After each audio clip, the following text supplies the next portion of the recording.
670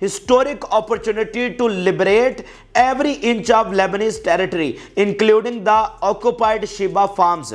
We killed many Israeli soldiers, including generals, but the enemy hides its casualties.